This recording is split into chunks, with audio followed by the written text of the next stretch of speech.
우리 청소년 예배자학교 뉴젠 워십스쿨에 오신 여러분들 모두 환영하고요. 저는 찬양팀 특강을 맡게 된 이아론 전도사라고 합니다. 청소년 선부를 담당하고 있고요. 함께 우리 이 시간 시작하기 전에 찬양 한 곡 하고 우리 함께 기도하고 시작했으면 좋겠는데 나는 예배자입니다. 우리 함께 찬양하고 시작하도록 하겠습니다.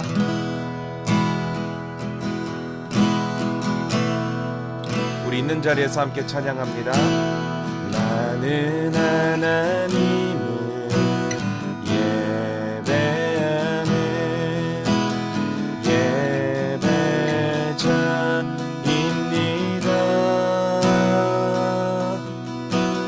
내가 서 있는 곳 어디서나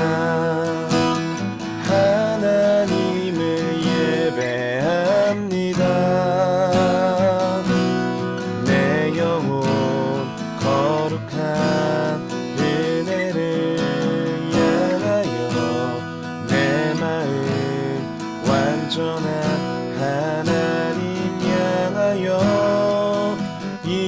이곳에서 바로 이 시간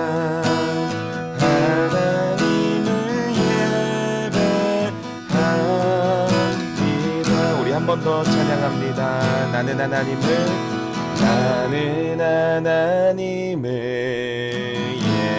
예배하는 예배자입니다.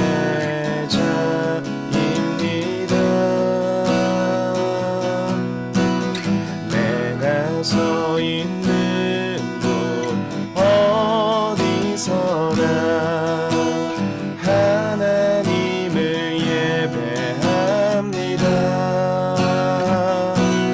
내 영혼 거룩한 은혜를 향하여 내 마음 완전한 하나님 향하여 이곳에서 바로 이 시간 하나님을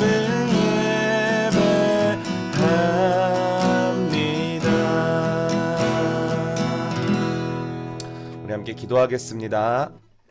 하나님 아버지 감사합니다. 2022년도 새해를 허락하시고 또 이렇게 우리가 청소년 각 부서에서 예배자로서 또 찬양팀으로서 섬길 수 있도록 불러주셔서 참으로 감사를 드립니다. 주님 오늘 이 시간부터 우리가 예배자 학교를 진행합니다. 하나님 앞에서 정말로 바르게 예배하고자 또 하나님 앞에서 하나님이 받으시기에 합당한 예배자로 서고자 이 시간 우리가 시간을 드리며 주님 앞에 나아싸우니 하나님 이 시간을 통하여서 우리가 주님께서 원하시고 하나님의 마음에 합한 예배자로 찬양팀으로 설 수 있도록 함께하여 주시옵소서. 감사드리며 예수님의 이름으로 기도드렸습니다. 아멘. 네, 여러분 반가워요. 전선생님 목소리 잘 들리죠? 잘 들려요? 네. 네, 고마워요. 자, 우리 첫 강의를 이제 시작을 하도록 할 텐데요. 여러분들이 화면을 보시면서 성경책을 옆에 두고 함께 좀 같이 강의를 나눴으면 좋겠어요. 제가 여러분들과 함께 나눌 파트는 찬양팀에 대한 부분인데 특별히 예배와 관련돼서 여러분들이 어떤 예배자로서 준비되어야 하고 또 어떤 마음을 가지고 하나님 앞에 서야 하며 또 찬양팀을 섬겨야 하는지에 대해서 그 어떤 마음을 가져야 될지 또 우리가 무엇을 준비해야 할지를 이 시간 함께 나누고 기도하는 시간을 갖도록 할 거예요. 그래서 총 4개의 챕터로서 여러분들에게 강의를 진행할 텐데 그 첫 번째 챕터는 뭐냐면 바로 하나님께서 우리를 창조하신 목적이 무엇이냐라는 거예요. 여러분 이 그림을 보면은 뭐가 있죠? 여러분들이 뭐가 보여요? 로봇과 사람이 있죠. 그죠? 여기는 로봇이고 여기는 사람이에요. 여러분 혹시 로봇과 사람의 다른 점은 뭘까요? 한번 생각해 보세요. 로봇과 사람의 다른 점이 있다면 로봇은 명령하는 대로 움직이는 게 로봇이에요. 그쵸? 로봇은 이제 컴퓨터 명령값이 들어가지 않으면 결코 움직일 수가 없어요. 스스로의 의지가 없다는 거예요. 그쵸? 그러나 사람은 명령에 의해서 움직이는 게 아니라 뭘로 움직여요? 스스로의 의지로, 스스로의 의지로 움직이는 존재가 바로 사람이다라는 거예요.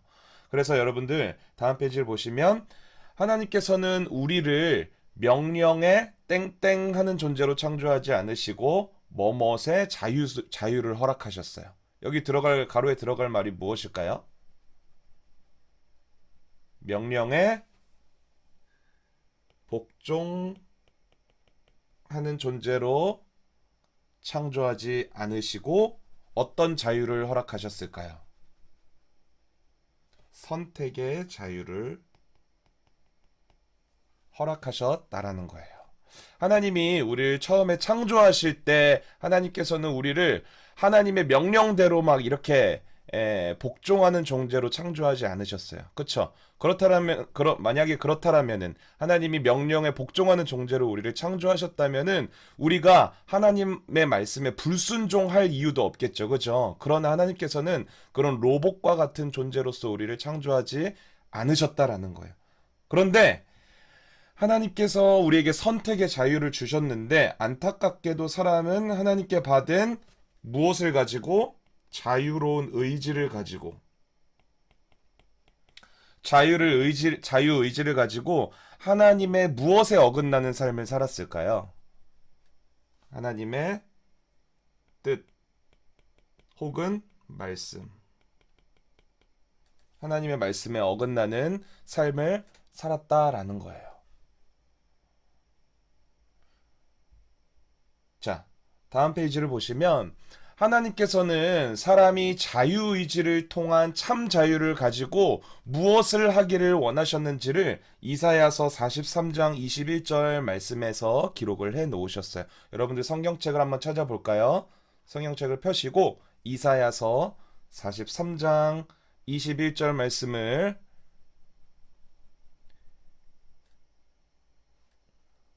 지금 찾은 친구들 같이 한번 읽어볼까요? 같이 한번 읽어볼게요. 시작.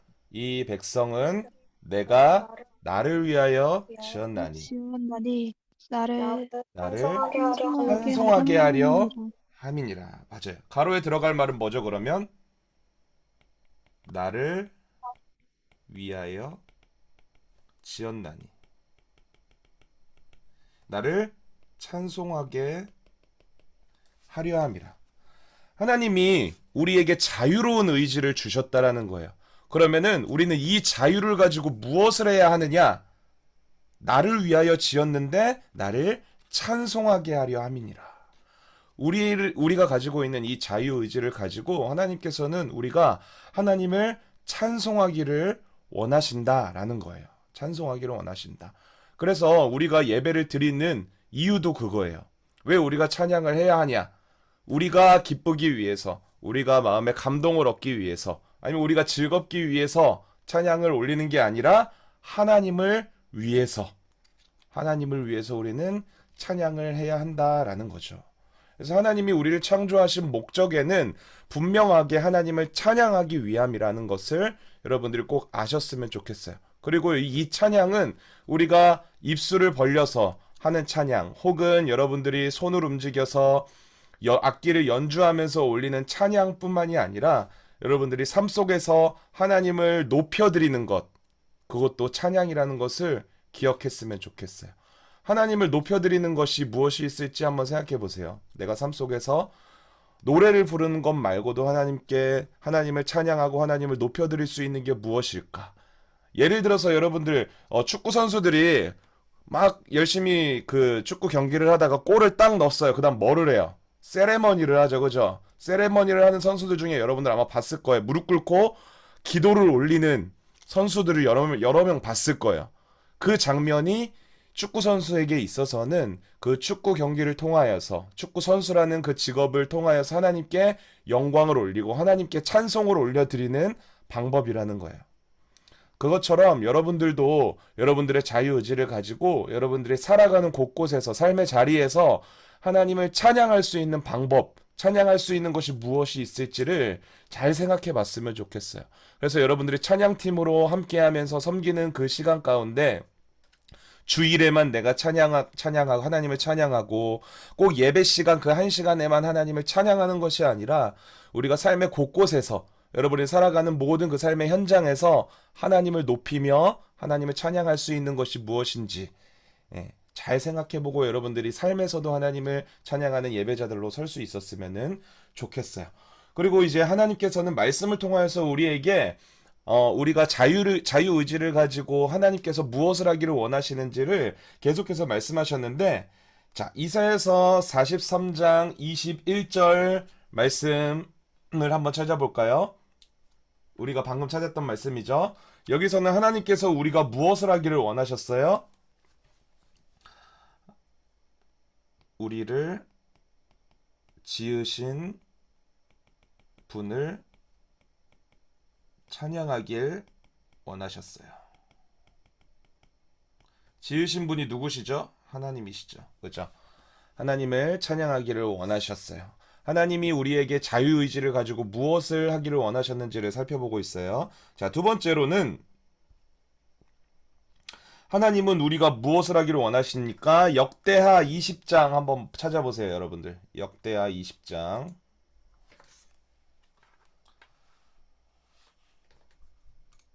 21절에서 22절까지의 말씀을 한번 찾아볼까요? 역대하 20장 21절부터 22절까지의 말씀. 찾은 친구들은 같이 한번 읽어보고 못 찾은 친구들은 전도사님이 읽어주는 거 귀로 들어보세요. 함께 읽겠습니다. 시작.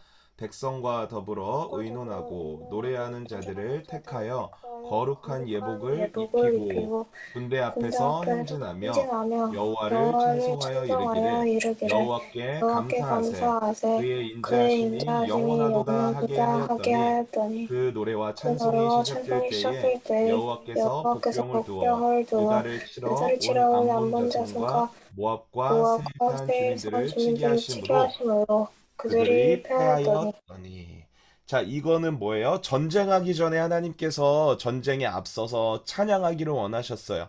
이것은 무엇을 뜻하는 걸까요? 하나님은 우리가 찬양으로 승리하기를 원하신다라는 거예요. 여러분들도 뭐 우리가 직접 막 적들과 치열하게 싸우는 그 전쟁뿐만이 아니라 삶에서 여러 가지 싸움을 할 거예요. 영적 싸움을 할 거예요. 죄를 지으려는 그 마귀의 그 유혹이 있을 수도 있겠고요. 어떤 뭐 감정적으로 정말로 부정적인 감정이 계속 찾아와서 하나님이 기뻐하지 않는 생각과 말을 하게 될 때도 있을 거고요. 그런 영적 싸움의 현장에서 하나님께서는 우리가 어떻게 하기를 원하시냐면 찬양으로 승리하기를 원하신다라는 거예요. 그래서 여러분들이 살면서 정말 감정적으로 힘들 때 아니면 어떤 정말로 마음에 정말 힘든 것들 싸워야 하는 영적 그런 다툼이 있을 때는 무엇을 해야 하겠어요? 하나님의 찬양하면 된다라는 거예요. 하나님을 찬양하는 사람은 하나님께서 승리를 허락하신다라고 성경에서 말씀하고 계세요. 또 한 가지 시편 50편 23절 말씀을 한번 찾아봅시다. 시편 50편 23절 말씀. 찾은 친구들은 같이 읽고 못 찾은 친구들은 귀로 들어보세요. 시작. 감사로 제사를 드리는 자가 나를 영화롭게 하나니 그의 행위를 옳게 하는 자에게 내가 하나님의 구원을 보이리라. 자, 이 말씀에서 하나님께서는 우리에게 원하시는 게 무엇일까요? 감사로 찬양하기를 원하신다라는 거야. 감사로 찬양하기를 원하신다. 자, 우리가 찬양팀으로서 이제 하나님을 찬양하고 예배하는 자로서 세움 받았는데 우리 안에 감사가 얼마나 있는지를 여러분들이 좀 돌아보았으면 좋겠어요.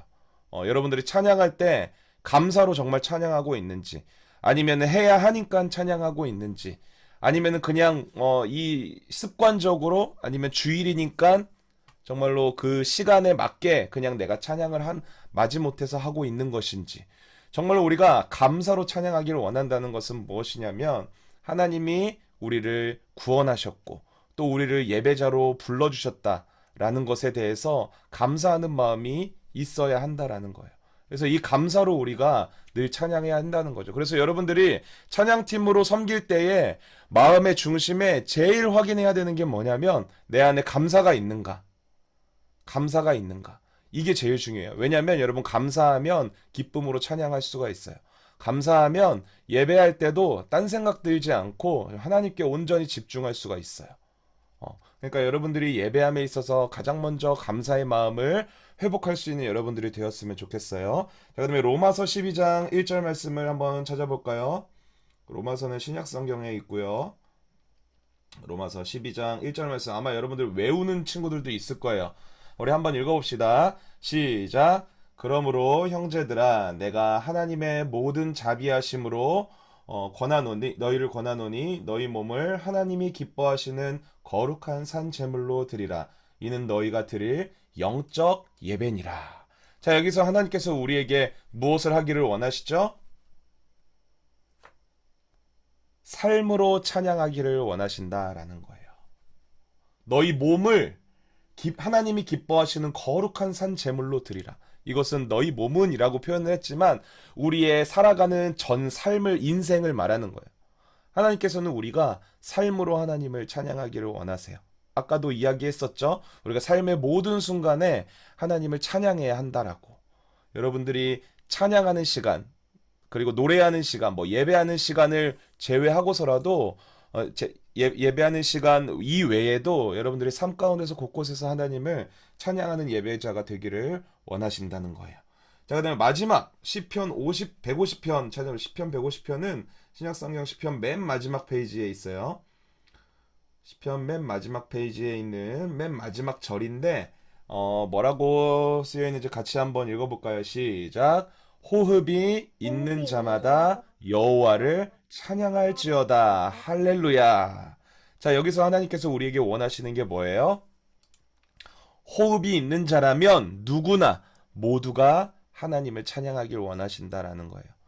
호흡이 있는 자가 누구죠, 여러분? 호흡이 있는 자는 생명이 있는 자예요. 이거는 사람도 되고 이 세상에 존재하는 모든 생명체는 하나님을 찬양하고 있어요, 여러분. 식물도 마찬가지고 동물도 마찬가지고 이 세상에 존재하는 모든 생명체, 하나님이 창조하신 모든 창조물들은 하나님을 찬양하고 있어요. 꽃은 아름답게 꽃을 피워냄으로써 하나님을 찬양하고 있고요. 열매는 맛있는 결실을 맺음으로써 하나님을 찬양하고 있고요. 그러면은 하나님께서 창조하신 가장 존귀한 존재인 사람도 하나님을 당연히 찬양해야겠죠. 우리는 하나님께서 우리에게 요구하시는 것은 호흡이 있는 모든 생명이라면 하나님을 찬양하기를 원하신다라는 거예요. 자, 여기까지 창조하신 목적에 대해서 살펴봤고요. 두 번째 챕터로 넘어가 보도록 하겠습니다. 자, 그렇다면 우리가 예배 드리는 이유는 무엇인가? 자, 우리는 예배를 드리죠. 하지만 여러분, 우리만 예배를 드리는 것일까요? 한번 생각해 봤으면 좋겠어요. 이 사진에 보면은 첫 번째 사진은 천주교예요. 그쵸?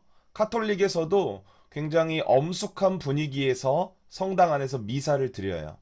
그리고 밑에 보면은 불교죠. 절에서 이제 불교에서도 많은 사람들이 모여서 연부를 외우면서 불공을 드려요. 그리고 또 잉카 문명에서는 과거에 태양을 숭배하기도 했었고요. 아직도 많은 우상들을 섬기는 사람들이 정말 많이 있어요. 그들 역시 그것을 예배를 드린다. 우리도 예배를 똑같이 드린다라고 표현을 하고 있어요. 그러면 여러분, 우리와 드리는 예배, 그들이 드리는 예배, 뭐가 다를까요? 어떤 예배를 드려야 할지 좀 그 이유에 대해서 좀 생각해보는 시간을 갖도록 할 텐데요. 자, 여기 보시면은 시편 95편 1절에서 7절까지의 말씀이 있어요. 이 안에 우리가 찬양해야 하는 찬양의 이유에 대해서 설명하고 있는데 우리가 같이 한 목소리로 함께 읽어보도록 하겠습니다. 시작.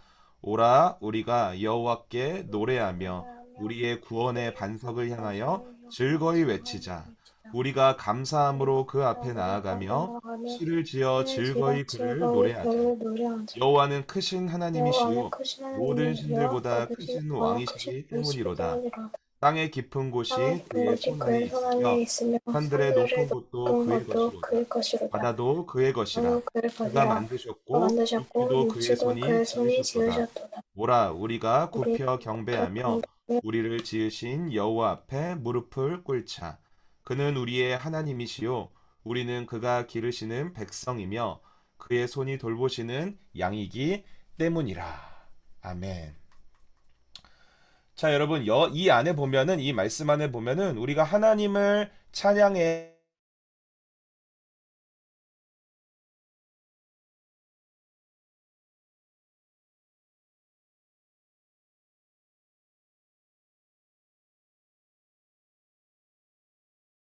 하는 이유 찾아서 말해보세요.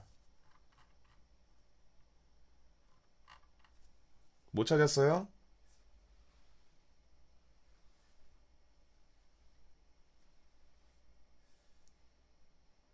무엇 뭐 때문이로다 라고 하는 부분을 찾아보면 돼요.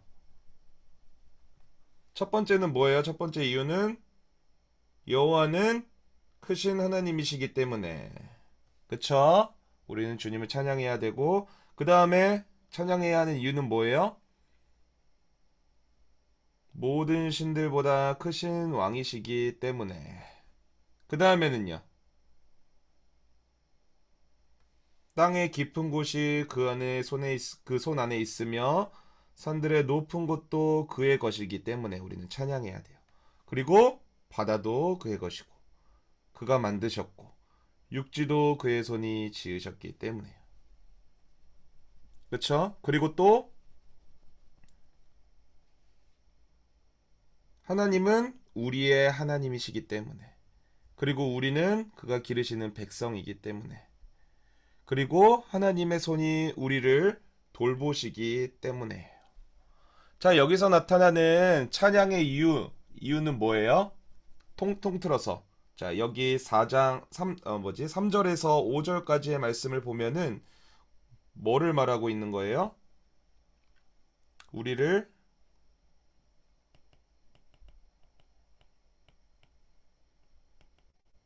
지으시기 때문에.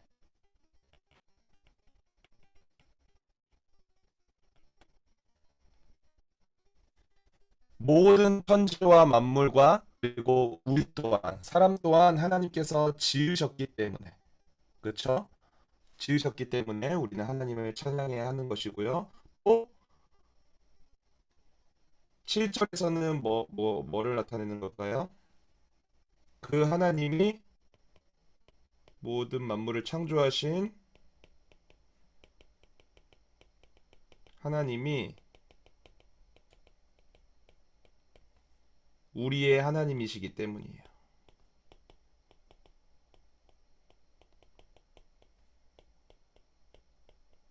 그리고 그 하나님이 우리를 돌보시기 때문이에요.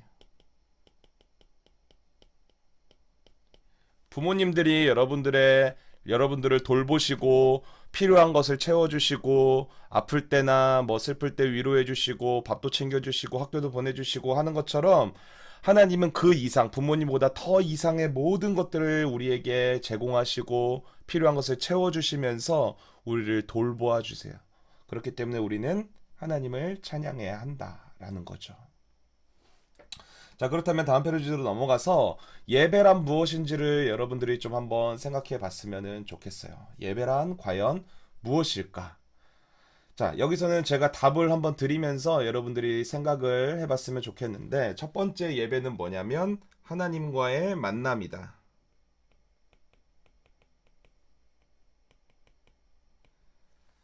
하나님과의 만남이다. 여러분들 예배 시간대에 하나님과의 만남이라는 그런 마음이 있는지를 한번 좀 돌아보았으면 좋겠어요. 예배 시간에 하나님과의 만남. 혹여나 내가 정말로 교회에 나와서 친구들을 만나고 아니면 선생님들을 만나기 위해서 예배 자리로 나오는 것은 아니었는지, 하나님을 만나러 나왔으면 우리가 가장 먼저 해야 할 것은 무엇일까요? 그 하나님 앞에 나와서 하나님, 저 하나님 앞에 나왔습니다. 예배하기 위해 왔습니다. 하나님, 이곳 가운데 임재하여 주시고 저와 만나 주세요. 이게 가장 우선순위가 되어야 하는 거겠죠. 그죠? 그런데 우리는 예배 시간에 나오면 제일 먼저 하는 거는 이제 웰컴 선생님과 함께 인사를 나누고 들어와서 친구들과 뭐 인사도 하고 또 그 앉아서 뭐예요? 그렇게 인사를 하고 나서 기도로 예배를 준비하고 해야 하는데 딴 생각도 하고 예배 드리기 전까지 그냥 멍 때리고 있다가 예배를 드리고 있지는 않은지 우리 청소년 부서에서는 그런 친구는 없으리라고 저는 믿지만 혹시나 내가 그런 모습은 있지는 않는지 하나님과의 만남이라는 그 예배 시간의 그 중심이 내 안에 있는지를 여러분들이 한번 돌아보았으면 좋겠어요. 자, 그 다음에 두 번째는 예배는 하나님을 높이는 행위이다.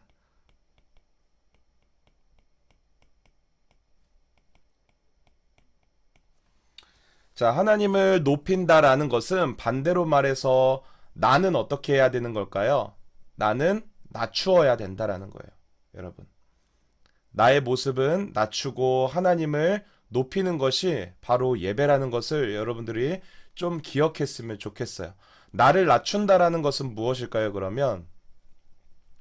세상 가운데 있었던 여러 가지 나의 죄된 모습들 있죠. 나의 죄된 모습들, 그리고 하나님께 나아가기에 정말 부끄러운 나의 연약한 모습들을 다 하나님 앞에 내려놓는 거예요. 회개하는 거예요. 그리고 겸손한 마음으로 하나님 앞에 나아가는 거예요. 그리고선 나를 구원해 주신 그 하나님을 높이면서 나의 죄를 용서해 주신 하나님을 높이면서 그 하나님을 찬양하는 행위가 바로 예배다라는 거예요. 자, 그다음에 마지막으로 예배는 하나님이 어떤 분이신지 그리고 어떤 일을 행하시는지 깨닫고 반응하는 것이다. 반응하는 것이다. 자, 우리가 예배에서 말씀을 듣는 이유가 있어요. 그리고 찬양을 하는 이유가 있어요. 그 안에 가사를 여러분들 찬양의 가사를 잘 보시면 하나님이 어떤 하나님인지를 나타내는 가사가 정말 많이 있다는 것을 여러분들이 발견할 수 있을 거예요.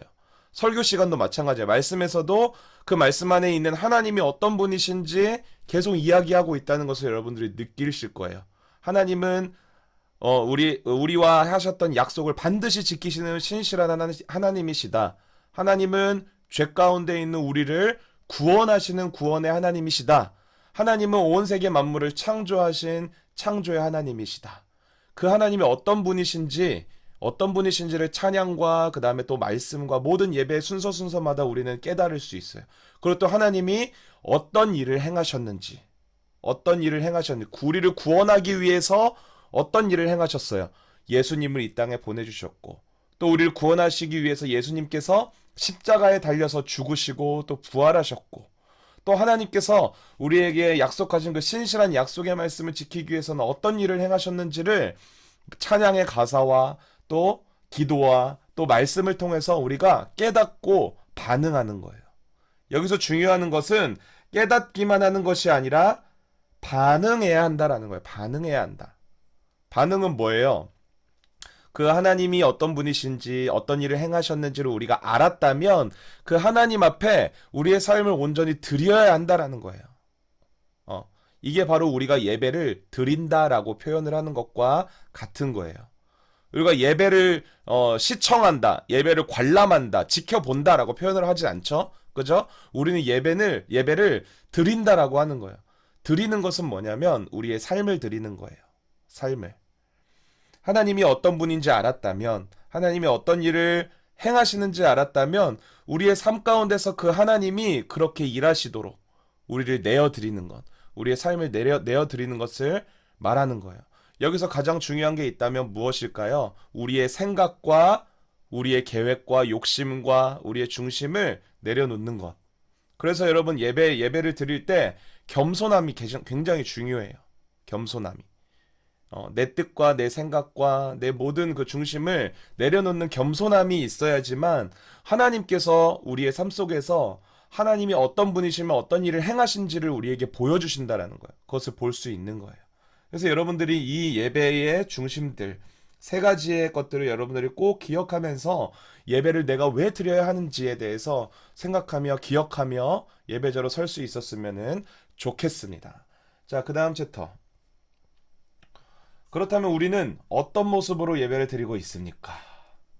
우리의 모습을 좀 돌아보는 거예요. 여러분들의 지금까지 예배 드렸던 나의 모습들을 한번 돌아보면서 생각을 해볼 텐데, 자, 여기 그림을 보면은 여러분 예배 시간에 가운데 뭐 목사님 혹은 전도사님이 뭐 말씀을 전하시는 것 같고, 또 옆에 찬양팀도 보이고, 옆에 성가대도 보이고, 또 이제 회중에서 이제 말씀을 듣는 친구들도 보이죠? 여기 말풍선이 있는데 여러분들이 있는 자리에서 이 말풍선에서 가장 많이 할 만한 생각들을 여러분들이 한번 채워보세요.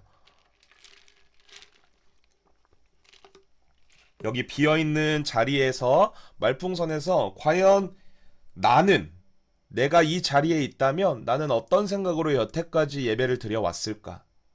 나는 어떤 마음으로 그 자리에 있을까? 어떤 태도로 그 자리에 있었는지를 한번 생각해 보았으면 좋겠어요.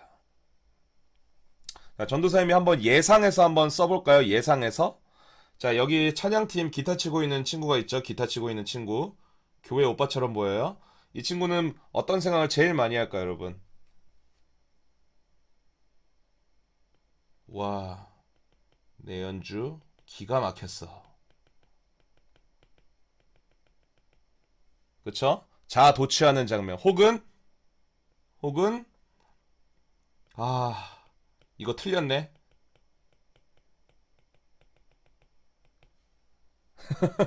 여러분, 찬양팀의 악기를 섬기는 여기 이제, 학생들이 굉장히 많을 텐데, 악기하는 우리 친구들이 예배 시간에 가장 많이 하는 표정이 뭐냐면, 팔자주름이, 이 11자 주름이 미간에 딱 찌푸려져 있어요. 왜 그럴까요?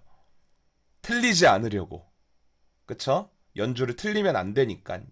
어, 예배 방해가 되면 안 되니까. 그런데 여러분, 우리가 예배를 드리는 이유가 뭐라고 했어요? 예배를 왜 드린다고 했어요? 하나님을 높이기 위해서. 그리고 하나님을 만나기 위해서. 그죠? 그리고 하나님이 어떤 분이시고 어떤 일을 행하시는지를 깨닫고 반응하기 위해서. 그렇다면 우리가 집중해야 할 것은 무엇일까요? 연주를 잘하거나 아니면 틀리지 않게 연주하거나에 집중이 해야 될까요? 그것이 아니죠. 그죠? 우리가 집중해야 할 것은 하나님과 만나는 거예요. 하나님과 만나는 거. 내가 이 찬양을 올림으로 인해서 하나님과 더욱더 깊이 교제하고 하나님을 만나고 하나님을 알아가는 것. 물론 연주를 잘하는 것도 중요해요. 잘하는 것도 중요하고 틀리지 않는 것도 중요하지만 그런 것들은 여러분들이 연습하는 시간에 개인 연습을 하는 시간이나 아니면 합주를 하는 시간에 여러분들이 집중을 해야 할 거고요. 정작 예배 드리는 시간에는 우리가 누구에게 집중을 해야 될까요? 하나님께 집중을 해야 된다라는 거예요. 자, 그 다음에 또 여기 예배를 드리고 있는 친구들 있죠? 여기 예배를 드리고 있는 친구들. 이 친구들은 무슨 생각을 할까요? 한번 써볼까요? 오늘 전도사님 얼굴 상태 왜 저러지?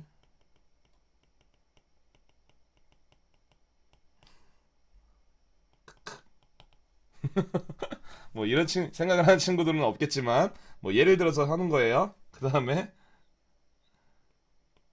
오늘 말씀 너무 기네. 끝나고 뭐 먹지? 네. 그리고 또 이 친구는 뭐 하고 있어요, 지금? 아, 거참.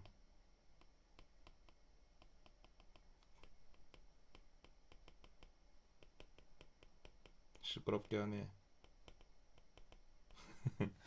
자, 여기 있는 친구들 모두 다 어때요? 온전히 하나님께 집중하지 못하는 모습, 그쵸? 있지는 않지. 여기 성가대에서도 그런 모습이 있는 친구들이 많이 보이는 것 같아요. 멍 때리는 친구도 보이고, 이 앞에서는 쿨쿨 자고 있는 친구도 보이고, 그쵸? 혹시나 이 안에 여러분들의 모습이 이 안에 있는 친구들의 모습은 아닌지 한번 우리가 점검해 봤으면 좋겠어요. 생각해 보고, 어, 그리고 나서 우리가 결단해야 할 것이 있다면은 내가 하나님께 집중하고 하나님께 온전히 드려지는 예배, 하나님이 기뻐 받으시는 예배자로 설 수 있도록 내가 잘라내야 할 것은 무엇인지, 혹은 내가 노력해야 할 것은 무엇인지를 여러분들이 좀 스스로 생각해 봤으면 좋겠어요. 근데 전우사님이 이제 이렇게 여러분들 예배 드리는 모습 보면서 정말로 안타까운 건, 이제 시험 기간이나 아니면 공부를 막 밤 늦게까지 하고 오면서 막 정말 졸려가지고 졸음에 못 이겨서 막 조는 친구들도 있는데 그런 친구들 보면 정말 안타까워요. 그런데 여러분, 예배를 드린다라는 것은 예배를 이제 준비한다라는 것은요, 토요일 저녁부터 시작되는 거예요. 토요일 저녁부터 하나님께 내일 예배를 온전히 드리기 위해서 내가 해야 할 것을 잠시 중단하고 기도로 예배를 준비하고 일찍 잠에 들고 다음 날에 이제 피곤하지 않도록, 예배 드릴 때 피곤하지 않도록, 그리고 여러분들이 만약에 연습해야 될 게 있다, 찬양팀으로서 연습해야 할 게 있다면 미리미리 연습을 해놓는 것도 예배를 드리는 예배자가 준비되어야 할 태도와 모습이라는 것도 기억을 했으면 좋겠어요. 그래서 여러분들 시간이 없겠지만 그 시간이 없는 와중에서도 여러분들이 시간을 내어 드리는 예배를 하나님께서는 기뻐 받아주신다라는 거죠. 그래서 이런 모습들이 여러분들이 스스로의 모습을 돌아보면서 결단하고 좀 다짐하는 그런 시간들을 좀 가졌으면 좋겠어요. 자, 그 다음에 우리 챕터 3로 한번 넘어가 봅시다. 하나님을 향한 우리의 모습이 어때야 하는지를 이 챕터 3에서는 한번 살펴보도록 할 건데요. 사무엘하 6장 12절부터 23절의 말씀을 살펴볼 텐데, 이 말씀을 보면은 여러분들 여기 그림을 보면은 어떤 내용인지 대충 짐작이 되시죠? 여기 네 명의 이제 레위인들이 무엇을 메고 있어요? 어깨에 하나님의 언약궤를 메고 있어요. 그쵸? 하나님의 언약궤를 메고 이제 다윗성으로 들어올 때에 이 앞에서 정말로 막 해맑게 웃으면서 춤을 추는 한 사람이 있어요. 머리에는 왕관을 썼어요. 이 사람이 누굴까요? 다윗이죠, 다윗. 그쵸? 다윗. 다윗이 하나님의 언약궤가 돌아오는 모습을 보고 굉장히 기쁘게 찬양을 하는 모습이었는데, 이 내용이에요. 이 내용을 우리 함께 한번 읽어보도록 하겠습니다. 화면을 보시면은 전사님이 이 구절은 좀 다 써놨으니까 우리 화면 보면서 함께 읽어보도록 할게요. 읽겠습니다. 시작. 어떤 사람이 다윗 왕에게 아뢰어 이르되 여호와께서 하나님의 궤로 말미암아 오베데돔의 짐과 그의 모든 집과 그의 모든 소유에 복을 주셨다 한지라. 다윗이 가서 하나님의 궤를 기쁨으로 메고 오베데돔의 집에서 다윗성으로 올라갈새 여호와의 궤를 맨 사람들이 6걸음을 가매 다윗이 소와 살찐 송아지로 제사를 드리고 다윗이 여호와 앞에서 힘을 다하여 춤을 추는데 그때에 다윗이 배 에봇을 입었더라. 다윗과 온 이스라엘 족속이 즐거이 환호하며 나팔을 불고 여호와의 궤를 메어오니라. 여호와의 궤가 다윗성으로 들어올 때에 사울의 딸 미갈이 창으로 내다보다가 다윗 왕이 여호와 앞에서 뛰놀며 춤추는 것을 보고 심중에 그를 업신 여기니라. 여호와의 궤를 메고 들어가서 다윗이 그것을 위하여 친 장막 가운데 그 준비한 자리에 그것을 두매 다윗이 번제와 화목제를 여호와 앞에 드리니라. 다윗이 번제와 화목제 드리기를 마치고 만군의 여호와의 이름으로 백성에게 축복하고 모든 백성 곧 이스라엘 무리에게 남녀를 막론하고 떡 한 개와 고기 한 조각과 건포도 떡 한 덩이씩 나누어 주매 모든 백성이 각기 집으로 돌아가니라. 다윗이 자기의 가족에게 축복하러 돌아오매 사울의 딸 미갈이 나와서 다윗을 맞으며 이르되 이스라엘 왕이 오늘 어떻게 영화로우신지 방탕한 자가 염치 없이 자기의 몸을 드러내는 것처럼 오늘 그의 신복의 계집종의 눈앞에서 몸을 드러내셨도다 하니 다윗이 미갈에게 이르되 이는 여호와 앞에서 한 것이니라. 그가 내 아버지와 그 온 집을 버리시고 나를 택하사 나를 여호와의 백성 이스라엘의 주권자로 삼으셨으니 내가 여호와 앞에서 뛰놀리라.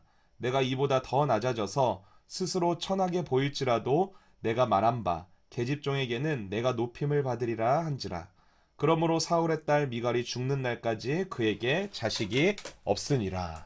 아멘.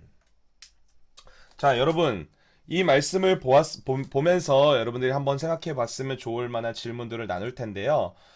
다윗의 괴가, 다윗의 괴래. 하나님의 괴가 다윗성으로 돌아올 때, 다윗이 여러분, 온 힘을 다해서 춤을 추었다고 해요. 그쵸?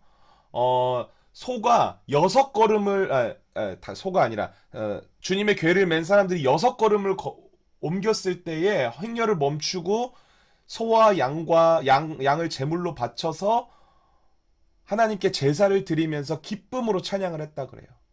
온 이스라엘의 가문이 환호성을 올리고 막 나팔 소리가 우렁찬 가운데 이제 다윗이 뭐를 했어요? 옷이 벗겨질 정도로 그곳에서 춤을 추었다라고 해요.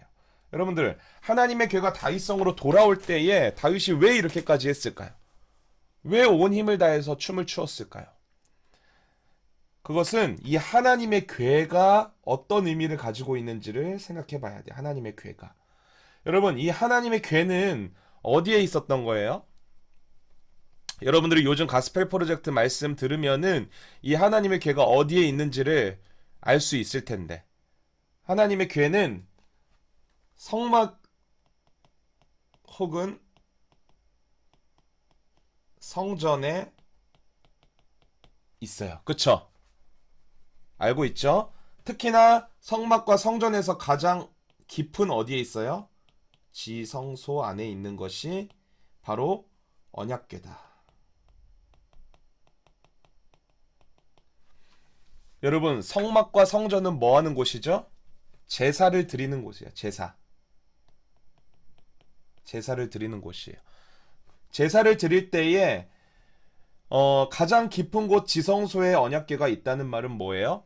이곳에서 하나님께서 임재하신다라는 거죠.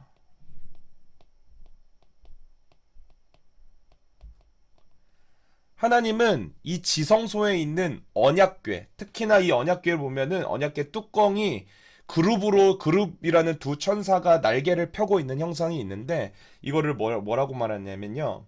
시은좌라고 말해요. 이것은 하나님의 은혜가 머무는 곳.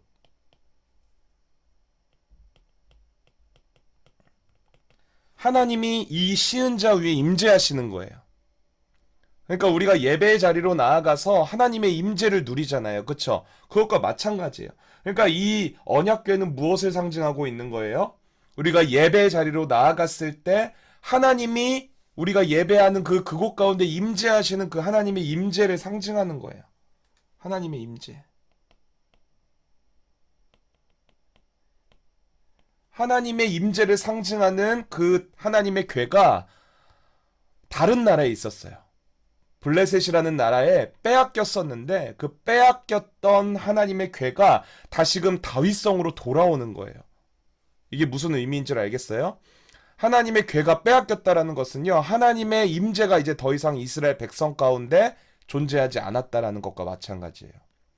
그러나 그 하나님의 임재를 상징하는 하나님의 궤가 다시금 이스라엘의 다윗성으로 돌아왔다라는 것은 무엇일까요? 이제 하나님이 이스라엘과 함께 하신다라는 거겠죠.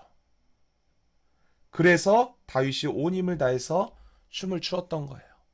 하나님이 이제 우리와 함께 하시는구나. 하나님이 이제 우리의 예배를 받으시는구나. 여러분들의 예배의 모습이 어떤지 이 모습을 통해서 여러분들 한번 다윗과 우리 자신의 모습을 비교하면서 한번 돌아봤으면 좋겠어요. 다윗은 그 하나님의 임재하심, 하나님이 우리와 함께 함께 하신다라는 사실만으로도 이렇게 옷이 벗겨질 때까지 온 힘을 다하여서 춤을 추었다라는 거예요. 자, 그 다음 질문을 봅시다. 그렇다면 여러분, 하나님을 그렇게 기쁘게 전심으로 예배하고 돌아온 다윗에게 미갈, 여러분 미갈이 누구죠? 사울의 딸이에요. 사울의 딸이자 다윗의 부인이에요. 그러니까 왕비겠죠, 왕비. 다 미갈이 뭐라고 말했을까요? 뭐라고 말했어요?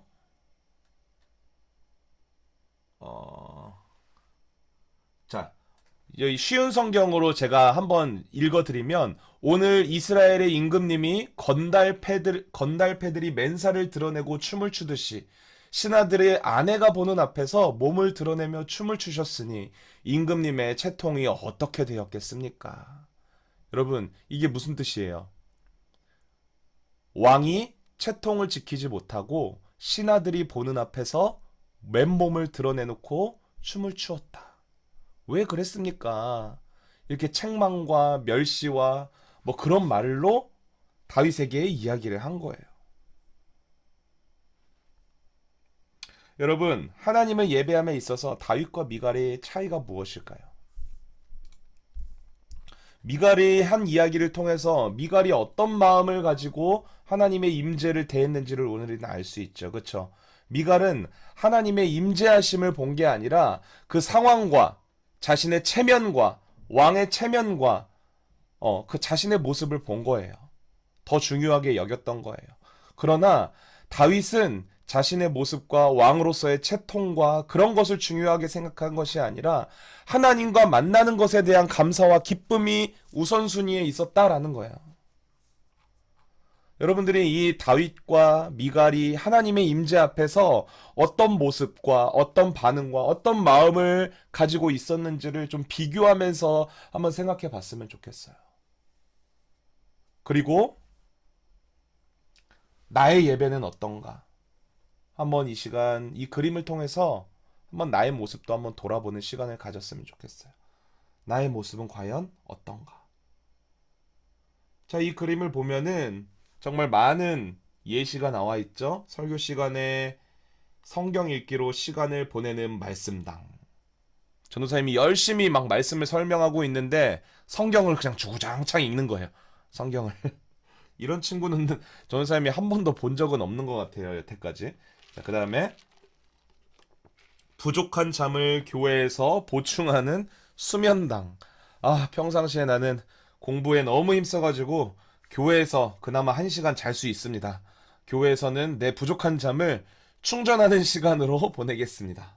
이런 친구는 간혹가다 많이 본 것 같아요. 그 다음에 설교 내용을 따지느라 설교 내용은 까먹는 분석당. 설교 내용을 막 들으면서 저건 좀 이상한데 저거는 좀 아닌 것 같은데 이렇게 분석하는 학생. 이 학생도 많이 보지는 못한 것 같은데. 그 다음에 이제 손을 들고 주님을 찬양하는 다윗당. 이 친구를 보면 바지가 벗겨지는 것도 모르면서 막 뛰면서 찬양하는 것 같아요. 그 다음에 예배 이후에 모임에만 관심이 있는 동아리당. 예배 끝나고 오늘 친구들이랑 모임 때 무슨 얘기할까? 오늘은 어떤 관심사로 어떤 이야기를 할까? 그 다음에 또 수시로 시계를 들여다보는 칼퇴근당. 선생님 언제 끝나요? 이렇게 물어보는 친구 있죠. 오늘 몇 시에 끝나요? 찬양 언제까지 해요? 말씀 언제까지 해요? 수련회 때 주로 많이 본 것 같아요. 수련회 때 예배가 좀 길죠. 그리고 또 계속 친구들이랑 문자를 주고받는 문자당. 카톡, 요즘은 카톡이나 뭐 라인이나 아니면 DM이나 SNS 같은 걸로 막 계속해서 예배 시간에 다른 친구들이랑 대화하는 친구들도 있죠. 여러분 혹시 이 안에 여러분들의 모습, 여러분들의 예배는 어떤지, 이 안에 있지는 않은지 한번 좀 돌아보기를 원해요. 그리고 하나님의 마음에 합한 그 다윗과 같이 우리가 하나님께 온전히 집중하여서 우리 주변 모든 상황이나 환경이나 나의 피곤함이나 아니면 이후에 있을 시간들이나 친구들이나 의식하지 않고 온전히 하나님께 집중하여서 하나님께 예배할 수 있는 하나님의 마음에 합한 다윗과 같은 예배를 드리기 위해서 우리가 버려야 할 것은 무엇이 있을까요? 버려야 할 것. 그리고 노력해야 할 것은 무엇일까요? 자, 여기 그림에 있는 것을 한번 생각해 보자면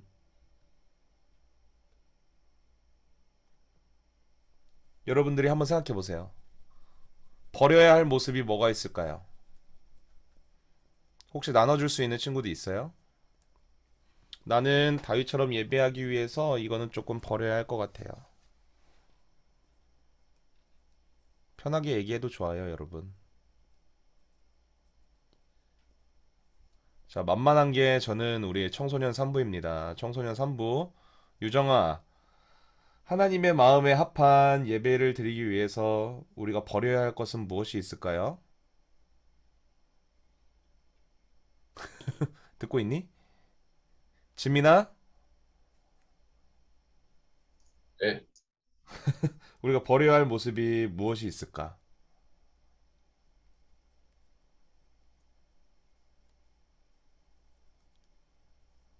네, 집중하지 여러분. 못하는 거요. 집중하지 못하는 거? 집중하지 못하는 모습을 버려야 한다. 그렇다면 우리가 노력해야 할 모습은 무엇이 있을까요? 하나님께 온전히 집중하기 위해서 우리가 노력해야 할 것은 무엇이 있을까요? 전사님은 여러분들에게 조금 도전을 주고 싶은 것들이 있어요. 도전을 주고 싶은 게 있는데 여기 있는 뭐 수면당이나 아니면은 되게 피곤함과 아니면 집중하지 못하는 것의 가장 큰 것은 여러분들의 조금 육체적인 준비가 아직 안 돼 있는 모습들이 저는 되게 많이 보였어요. 그래서 아까도 얘기했다시피 여러분들이 좀 예배를 준비함에 있어서 다윗처럼 하나님께 온전히 집중하기 위해서는 먼저 여러분들이 몸도 준비가 되어야 돼요. 몸도. 예배를 드릴 수 있는 체력과 집중을 하기 위해서도 여러분들 공부할 때 졸리거나 그럴 때 어떻게 해요? 집중하기 위해서. 공부할 때 막 당 떨어지면은 초콜릿도 먹어보고 찬물로 세수도 해보고 그쵸? 그리고 잠깐 1시간만 딱 자고 와야지. 딱 와서 공부해야지. 딱 이렇게도 하잖아요. 그쵸? 하나님께 우리가 예배드리는 시간은 딱 정해져 있단 말이에요. 그쵸? 그 시간을 온전히 우리가 집중하기 위해서 우리가 무엇이 준비되어야 할지를 여러분들이 생각해보면 알 거예요. 토요일에는 일찍 자야 한다. 전도사님도 토요일 같은 경우에는 이제 주일날 이제 스케줄이 많고 우리가 예배에 집중해야 하니까 토요일 같은 경우에는 평상시보다 일찍 자려고 노력을 해요. 최대한 일찍.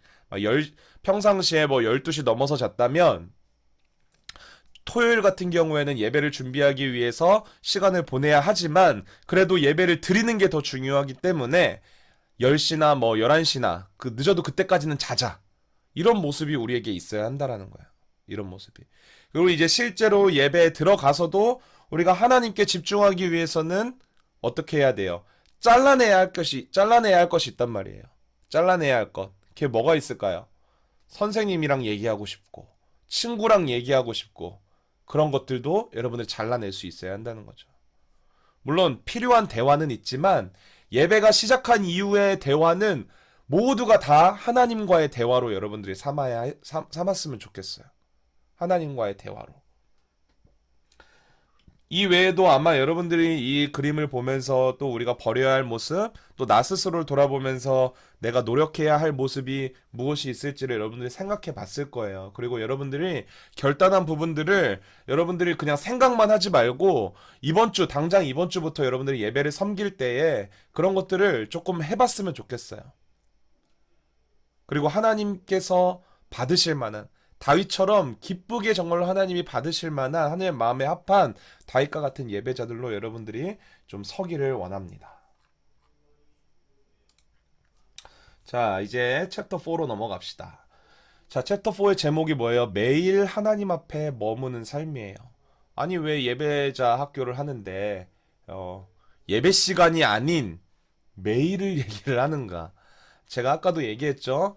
예배자는 하나님이 원하시는 참된 예배자는 그리고 예배는 우리가 주일에 드리는 예배만 해당하는 것이 아니라는 것을 우리의 전 인생과 우리의 전 삶 그러니까 월요일부터 시작해서 토요일까지 이어지는 우리가 일상의 삶 가운데서도 하나님께서 받으실 만한 예배자가 되어야 한다라는 거예요.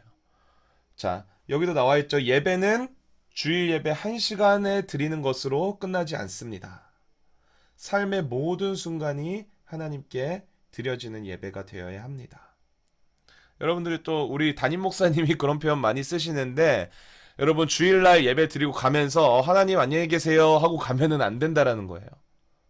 주일날 예배 자료 딱 교회에 와서 하나님 안녕하세요 일주일 만에 만나 뵙습니다 이러면 안 되는 거예요. 무슨 말이에요? 우리가 삶 속에서도 늘 하나님과 함께하며 하나님을 예배하는 삶을 계속해서 살아가다가 그 하나님과 함께 예배 자리로 나오는 거예요. 하나님과 함께 더 하나님의 말씀에 집중하기 위한 시간으로 삼는 거예요. 주일의 예배는. 그리고 주일 예배가 마치고 나서 하나님 안녕히 계세요 하고 나오는 것이 아니라 하나님 이제 같이 우리 삶 가운데로 같이 하나님 나와 함께 가요. 이게 돼야 된다라는 거예요.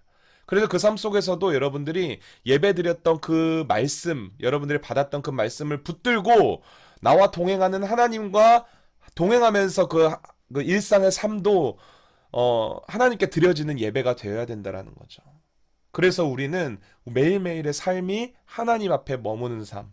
이거를 여러분들 라틴어로 뭐라고 하냐면요. 여러분 많이 들어봤을 거예요. 코람데오라고 해요. 이게 무슨 뜻이냐면요. 하나님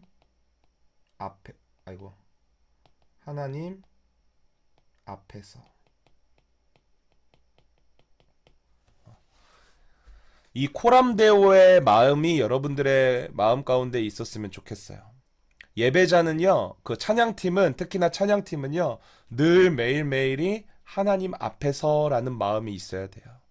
여러분들이 밥을 먹을 때나 아니면 친구들이랑 대화를 할 때나 공부를 할 때나 내가 늘 하나님 앞에 있다라는 의식, 내 옆에 늘 하나님이 계셔, 성령 하나님께서 나와 함께 하신다라는 의식이 있어야 돼요.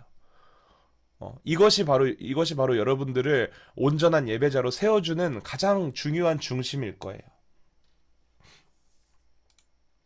자, 이제 우리가 말씀 한 구절 읽을 텐데요.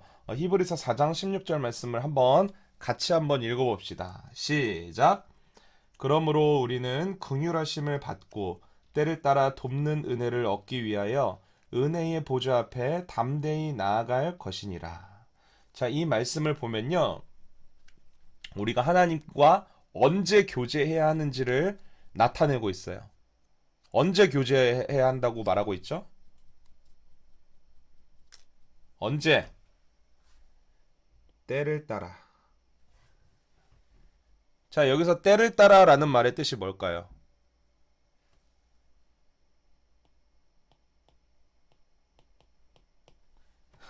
always예요. always. 늘, 항상, all the time. 모든 순간, 모든 시간에 하나님과 교제해야 된다라는 것을 말하고 있는 거예요. 모든 순간.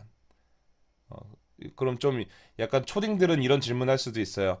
그러면 나 똥 쌀 때도 하나님이 나와 함께 하시나요? 맞아요. 똥 쌀 때도 하나님이 여러분과 함께 하시는데 중요한 것은 똥 싸는 게 중요한 것이 아니라 우리의 모든 순간 하나님은 한시도 우리와 함께 하시지 않을 때가 없어요. 그렇기 때문에 우리는 언제라도 모든 순간에라도 하나님과 교제하려는 마음이 있어야 한다는 거예요.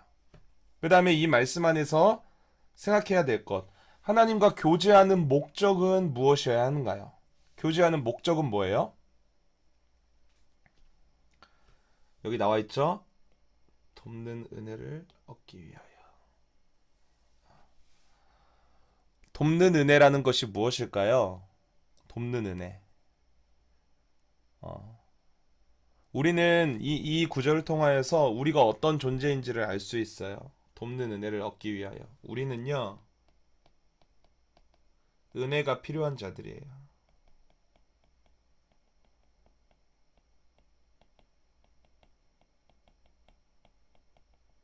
이 말이 무슨 말일까요?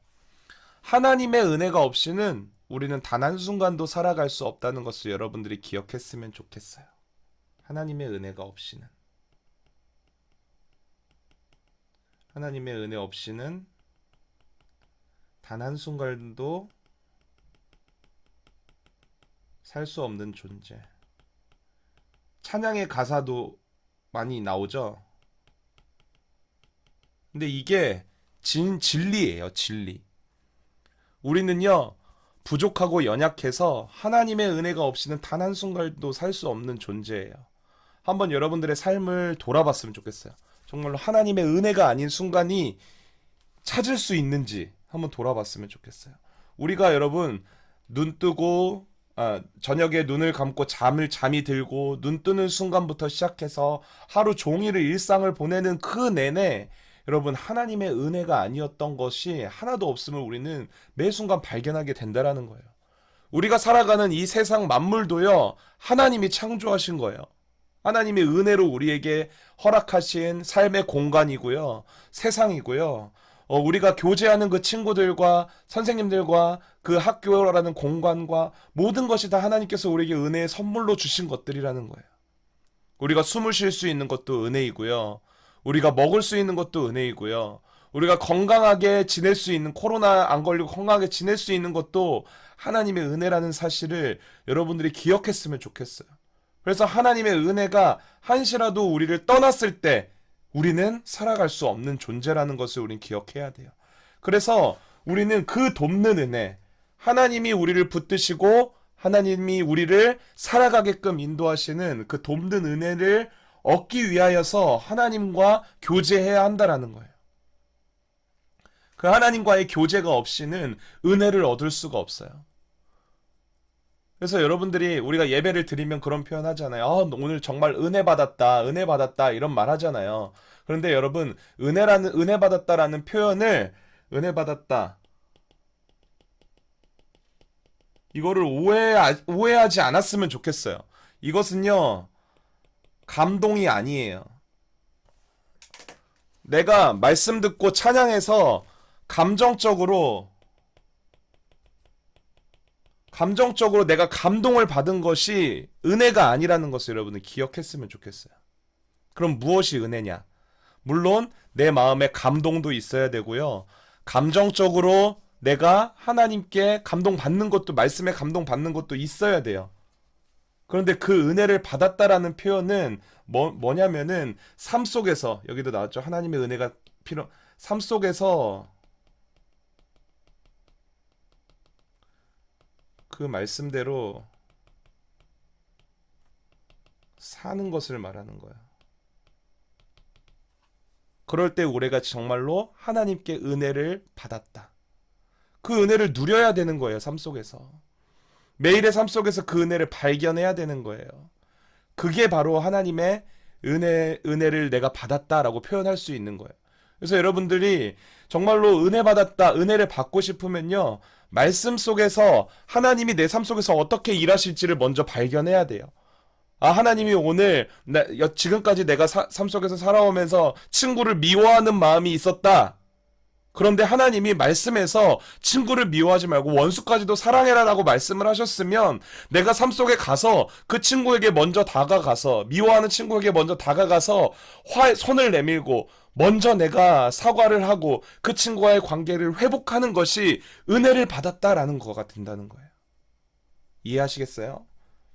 그래서 여러분들, 말씀을 듣고 결단하고 감동을 받는 데까지는 은혜가 될 수 없어요. 그거를 가지고 삶 가운데로 나아가서 여러분들과 하나님이 나와 함께 하심을 느끼면서 그 주신 말씀대로 순종할 때에 그것을 가지고 여러분들이 은혜를 받았다, 은혜를 누렸다라고 표현을 할 수가 있는 거예요.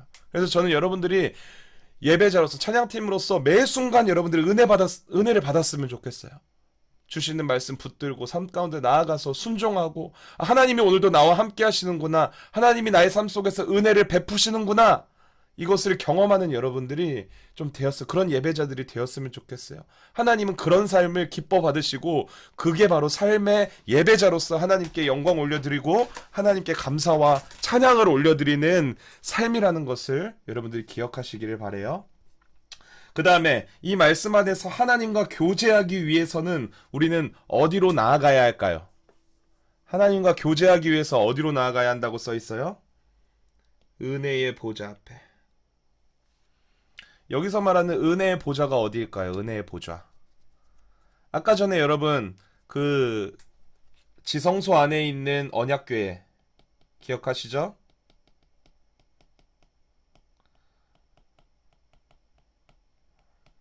이 언약궤에 시은 좌에 하나님께서 임재하신다라고 했어요. 무슨 말이냐면 이 은혜의 보좌라는 것은 이거를 말해요. 하나님의 임재. 하나님이 임재하시는 곳. 네. 하나님이 임재하시는 곳. 여기가 어딜까요? 하나님이 임재하시는 곳이 어딜까요? 말씀해 보면요, 이런 말씀이 있어요. 예수님께서 이렇게 말씀하셨어요. 내가 나의 이름으로 모이는 곳에, 두세 사람이 나의 이름으로 모이는 곳에 내가 그곳에 함께 하겠다라고 말씀하셨어요. 그게 바로 예배예요, 예배. 예수님의 이름으로 두세 사람이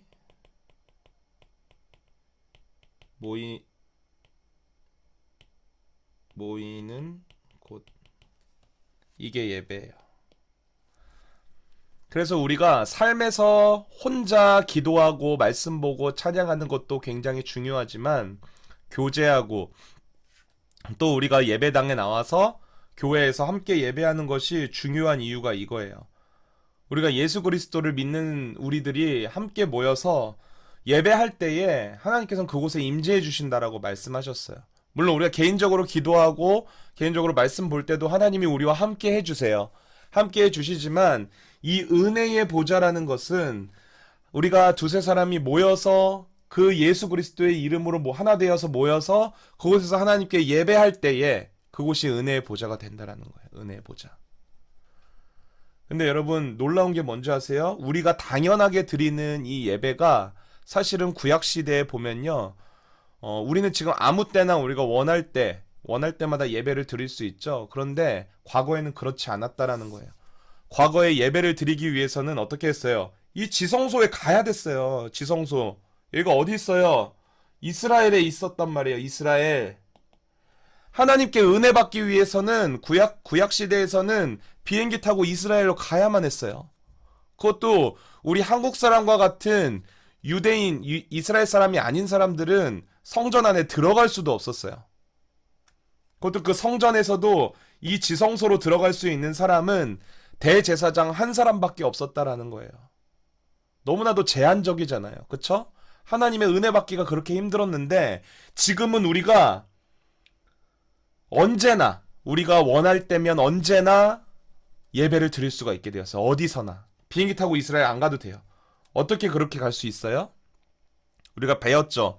지난주와 지지난주 가스펠 프로젝트 말씀을 통해서 배웠죠. 예수님께서 죽으심으로, 십자가에서 죽으심으로 뭐가 찢어졌어요? 성소의 휘장이 찢어졌잖아요. 그쵸? 그래서 이 지성소로 들어가는 문이 활짝 열리게 된 거예요. 그래서 우리는 예수 그리스도의 이름을 붙들고 그 은혜의 보좌, 예배의 자리로 나아가는 거예요. 그래서 여러분들이 하나님과 교제할 때에, 예배할 때에 가장 중요한 게 뭐냐면 예수 그리스도예요. 우리를 대신해서 십자가에서 못 박혀 죽으신 그 예수님, 그 우리 대신 십자가에서 죽으시면서 지성소로 들어가는 휘장을 찢으셔서 우리가 언제든지 지금 이 순간에도 하나님께 예배를 드릴 수 있는 은혜를 허락하신, 하나님의 은혜 받기 위해서 우리가 예배자로 나아갈 수 있도록 스스로의 몸을 찢으시고 죽으신 예수님을 늘 기억해야 되는 거예요. 그리고 이 예수님이 십자가에서 흘리신 보혈의 피를 의지하여서 우리가 은혜의 자리로 나아갈 수 있음을 기억해야 하는 거예요. 그래서 우리가 이런 찬양도 하잖아요. 그 예수 피를 힘입어라는 찬양에서 주의 보좌로 나아갈 때에 우리가 어떻게 나아가야 할까? 나를 구원한 주의 십자가, 그것을 믿으며 간다라고. 그 십자가의 보혈만이 우리가 하나님께로 나아가는 예배의 자리로, 그 은혜의 보좌로 나아갈 수 있는 근거가 된다라는 사실을 아셨으면 좋겠어요. 그래서 예수님을 기억하지 않고 예수님 없는 예배는 여러분 이 세상에 존재하지 않아요. 예수님을 기억하지 않고 예수님을 마음에 품지 않고서는 우리는 결코 은혜를 받을 수 없다라는 사실을 여러분들이 기억을 해야 한다라는 거죠. 자, 그렇다면은 예수님은 어떻게 하셨을까? 그것을 한번 생각해 보도록 할 거예요. 여러분, 예수님은 이 세상에 계실 때 하나님과 아름다운 교제를 끊임없이 하셨어요. 아름다운 교제를. 그러니까 예수님께서 하나님과 늘 삶 속에서 교제하시고 기도하시고 말씀을 보시고 그러셨다라는 거죠. 그런데 예수님께서 하나님과 교제를 언제 가지셨는지 그 때와 장소와 내용에 대해서 우리가 한번 살펴보도록 할 텐데, 여러분들이 스스로의 모습을 좀 돌아보면서 이 예수님이 어떻게 하나님과 교제를 하셨고 나는 어떻게 하나님과 교제를 하고 있는지를 좀 비교하면서 생각해보는 시간이 되었으면 좋겠어요. 먼저 자, 마가복음 1장 35절 말씀을 같이 한번 읽어봅시다. 시작.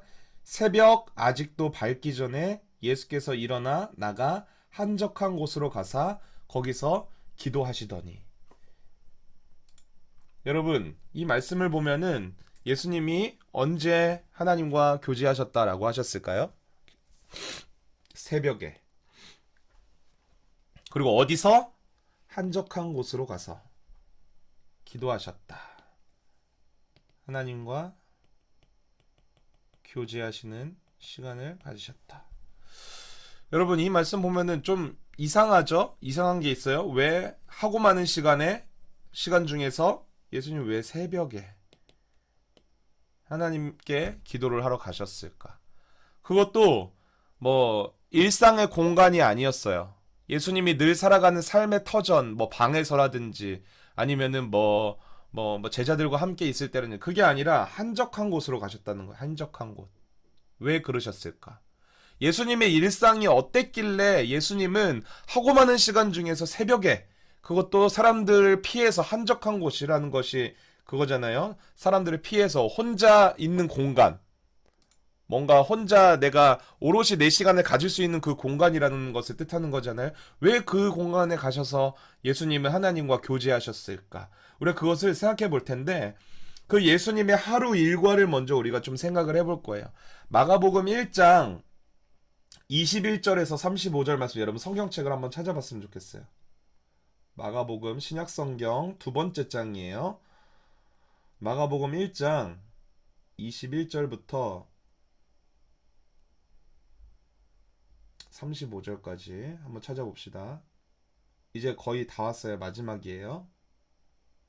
1장 21절부터 35절까지.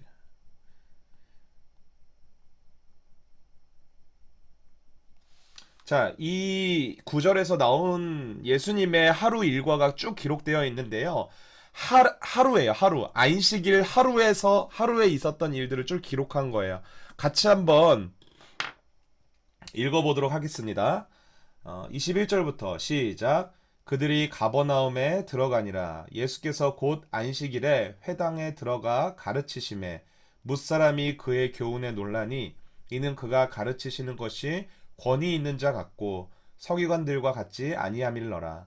마침 그들의 회당에 더러운 귀신 들린 사람이 있어 소리질러 이르되 나사렛 예수여 우리가 당신과 무슨 상관이 있나이까? 우리를 멸하러 왔나이까? 나는 당신이 누구인 줄 아노니 하나님의 거룩한 자니이다.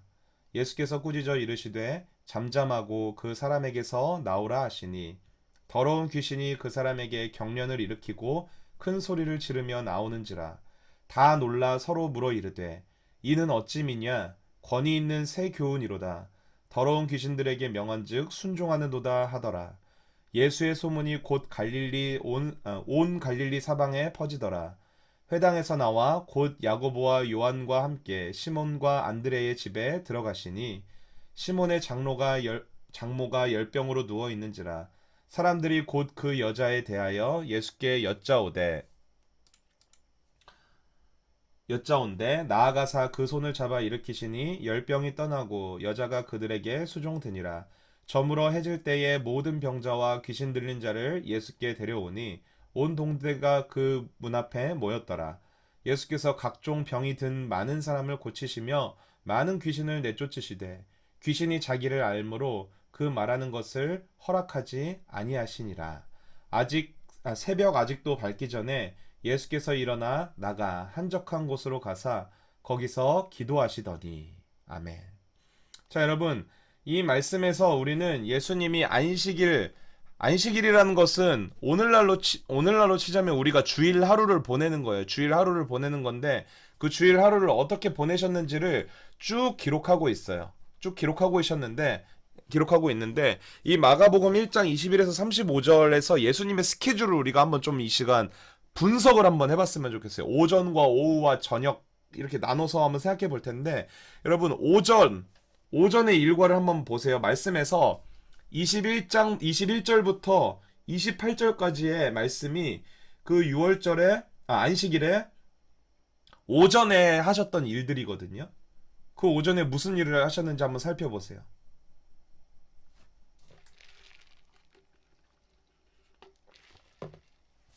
무슨 일을 하셨어요? 첫 번째로 회당에서 말씀을 강의하셨어요. 오늘날로 치자면 회당은 교회를 말하는 거예요. 교회. 그러니까 교회에서 사람들을 모아놓고 말씀 강의를 하신 거예요.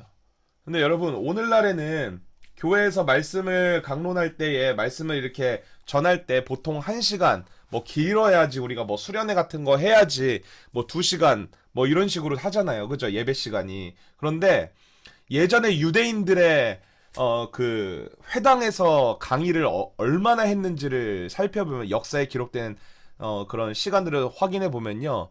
기본이 3시간에서 5시간이었다 그래요. 기본이.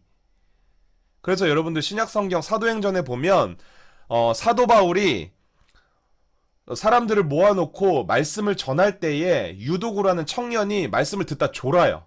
그런데 그 조는 게 그냥 전날에 막 놀아서 존 게 아니라 밤을 새도록 세워가지고 말씀을 전한 거예요. 사도 바울이.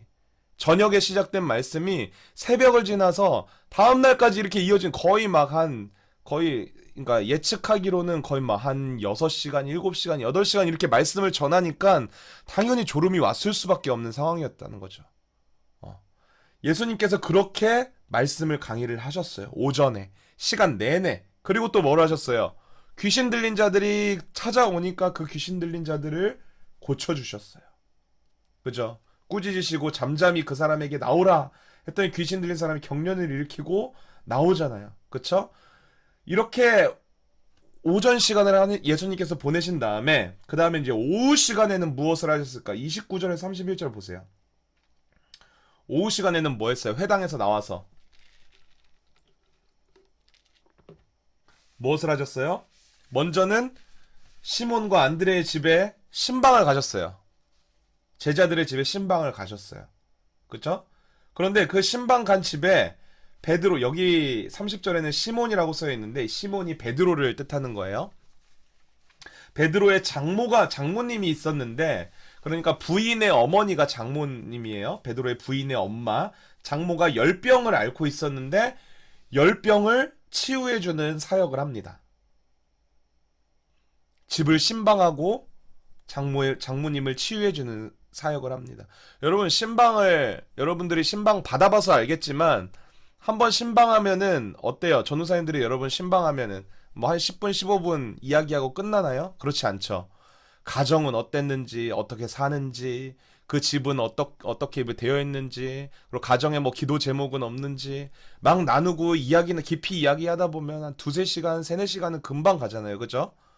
예수님께서 그것도 가장 사랑하는 제자의 집에 신방을 하셨으니까 얼마나 오랜 시간 동안 그것도 열과 성의를 다해서 신방을 했겠어요. 그리고 또 베드로의 장모님이 병에 걸려 있는 것을 보시고, 여러분 그 병원에 입원했을 때 이제 목사님이나 전사님들이 이제 신방 가셔서 이야기도 들어주시고 어디가 아픈지 또 막 그 기도도 막 해주시잖아요. 그죠?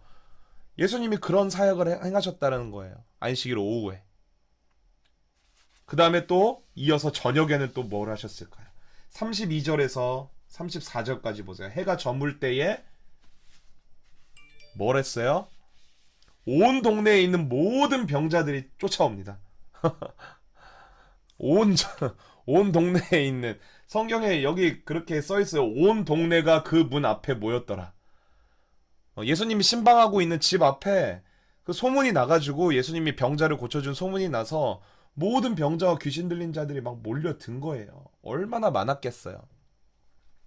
그래서 예수님이 그 사람들 한 사람 한 사람을 안수하시고 끌어안으시고 병을 고쳐주시고 또 귀신 들린 자들 일일이 다 그 귀신을 쫓아내주시고 그런 사역을 하셨다라는 거죠. 그리고 여러분 새벽에 뭐 하셨어요? 다음날 한적한 곳에 가셔서 기도를 하셨다라는 거죠. 여러분 예수님의 스케줄을 한번 생각해 보세요. 스케줄 어땠어요? 한가했나요? 한가하지 않았죠, 결코. 아침에 눈 떠서부터 저녁에 잠들 때까지 1분 1초도 쉬지 않는 예수님의 일정이었다라는 거예요. 지금 아마 제가 생각할 때 고3 수험생들의 하루 일과보다 아마 더 빡셌으면 빡셌지, 예, 여유가 있지는 않으셨어요. 예수님은 여러분 하루는 이토록 분주하셨어요. 그러나 예수님이 놓치지 않았던 하나가 있었어요. 그게 뭐예요? 하나님과 교제하는 시간이에요. 예수님이 하루에 정말로 자기 스스로 뭐를 하는 시간, 개인의 시간을 갖는 그런 단 1분 1초도 없었는데, 그럼에도 불구하고 예수님은 잠을 쪼개서 새벽에 일어나서 하나님과 교제하는 시간을 가졌다는 거예요. 왜 새벽에 기도를 하셨는지 알겠죠, 이제. 하루의 일과에는 하나님을 만나 따로 시간을 뺄 그 스케줄이 없었던 거예요. 그래서 예수님은 아침에 일찍 일어나서 새벽에, 그것도 예수님의 주변에는 늘 누가 있었어요? 제자들도 있었고, 또 병 고치러 밤에도 또 왔을 거 아니야, 막. 사람들이 막 찾아왔을 거 아니에요. 그래서 한적한 곳을 일부러 찾아가신 거예요. 왜? 하나님께 집중하기 위해서. 내 삶의 일상을 잠시 내려놓고 하나님과 교제하는 시간을 일부러 가지셨다는 거예요. 잠을 쪼개서. 여러분, 이 사실에서 여러분들은 무엇을 느끼십니까? 무엇을 느끼는지 한번 생각해 봤으면 좋겠어요, 여러분들. 선생님들이 여러분들 시험 기간에 그렇죠. 예배 나와라 연락하고 그럴 때 우리가 어떤 핑계를 대는지 한번 생각해 봅시다. 바쁘다는 이유로. 그쵸? 시간이 없어요. 저 너무 바빠요. 공부할 시간도 없어요. 물론 다 이해해요. 이해하고 충분히 여러분들이 얼마나 바쁘고 여러분들이 얼마나 힘들고 그런 빡빡한 스케줄로 살아가는지 충분히 이해해요. 그런데 우리는 핑계가 될 수 없어요. 그런 것은 핑계가 될 수 없어요. 왜냐? 예수님이 어떻게 살아오셨는지를 우리는 생각해 보면은 그런 핑계는 될 수 없다는 거죠. 하나님과 교제하는 시간이 우리에게 얼마나 있는지 좀 돌아봤으면 좋겠어요. 일상에서. 과연 나는 일상에서 내가 하루 해야 할 것들 하고 하면서 그 내 시간도 보내고 하면서 과연 하나님과 교제하며 기도하는 시간, 말씀 보는 시간, 개인적으로 예배를 준비하는 시간을 내가 얼마나 살았는지. 혹시나 내가 하나님과 교제하는 시간을 잇는 하나님이 24시간 중에서 하나님이 한 1분 1초도 없었던 그런 하루를 내가 살았던 적은 없는지. 여러분 만약에 그렇게 살았을 때 우리의 신앙은 어떻게 될 것 같은가요? 여러분 매일매일을 온전한 예배자로 살기 위해서 우리가 예수님으로부터 배울 수 있는 게 뭐가 있을지 생각해 봤으면 좋겠어요.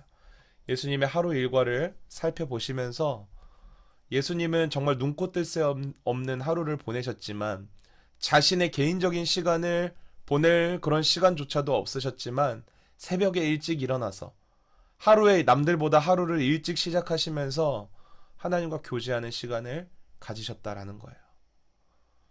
그렇다면 우리가 지금 당장 하나님이 원하시고 기뻐하시는 예배자로 서기 위해서 지금 당장 노력하고 실천할 수 있는 게 무엇이 있을까 생각해 봤으면 좋겠어요. 너무 감사한 것은 지금이 특별 새벽 기도의 기간이라는 거죠. 여러분 전도사님도 특별 새벽 기도에 매일매일 가장 이제 앞자리에서 예배를 드리면서 그리고 또 예배를 목요일마다 전도사님이 찬양 인도를 하면서 예배석을 보면서 청소년 부서 이제 예배하러 오는 청소년 부서 학생들이 눈에 띌 때가 있어요. 너무 감사하더라고요. 하루를 공부할 시간도 정말로 빠듯하고 개인 시간을 보낼 시간도 빠듯할 텐데 그렇게 이른 아침에 잠을 깨워서 하나님을 만나기 위해서, 말씀을 듣기 위해서 그렇게 나온 학생들이 너무나도 보면서 감사한 마음도 들고 뿌듯한 마음도 들더라고요. 기쁜 마음이 들더라고요. 그런데 여러분, 제가 봐도 이런데 하나님은 어떠실까요? 하나님이 그 사람의 삶을 복되게 하지 않으시겠어요, 여러분? 물론 우리가 복 받자고 예배 드리는 건 아니지만, 우리가 아까 히브리서 말씀에서도 우리가 배웠잖아요. 그쵸? 우리는 늘 하나님의 은혜가 없이는 하루도 살 수 없는 존재인데, 그 은혜를 받기 위한 은혜의 자리를 얼마나 우리가 사모하고 있는지 좀 스스로를 돌아보면서, 여러분들이 정말로 할 수 있는 것, 지금 당장에 내가 무엇을 노력할 수 있을지, 여러분들이 결단하고 실천해 봤으면 좋겠어요. 특별히 전도사님이 우리 찬양팀, 청소년 부서 찬양팀들에게 한 가지 미션을 좀 드릴게요. 한 가지 미션, 거룩한 부담감으로 여기고, 여러분들이 물론 그러지 못할 수 있는 환경에 있는 친구들도 있을 수 있겠지만 노력해 봤으면 좋겠어요. 이제 특세가 절반 정도 남았어요. 특별 새벽 기도회가 3월 4일까지 진행이 되는데, 여러분들이 특세 마지막 날까지 이제 남은 특세 기간을 여러분들이 시간을 쪼개서 하나님 앞에 좀 나아가는 시간을 가졌으면 좋겠어요. 물론 집이 먼 친구들이 있어서 스스로의 힘으로는 그 예배당에 나오지 못하는 친구도 있을 거예요. 그런데 온라인으로도 우리는 예배를 드려요. 송출을 해요. 그래서 여러분들이 꼭 남은 특세 기간 동안만이라도 하나님 앞에 여러분들이 시간을 쪼개고 삶을 드리면서, 하나님, 제가 올 한 해를 시작하며 청소년 부서에서 예배자로 서기로 내가 결단하고 찬양팀이 되었는데, 하나님, 내가 삶의 예배자가 되길 원합니다. 하나님, 내 하루의 삶을 받아주세요. 이런 마음으로 여러분들이 새벽 예배에 조금 집중해서 드렸으면 좋겠어요. 그래서 그 여러분들의 노력과 결단과 그 발걸음 및 시작이 여러분들이 하나님이 정말로 기뻐 받으시는 예배자로서 나아가는 첫 시작이 될 줄로 저는 믿습니다.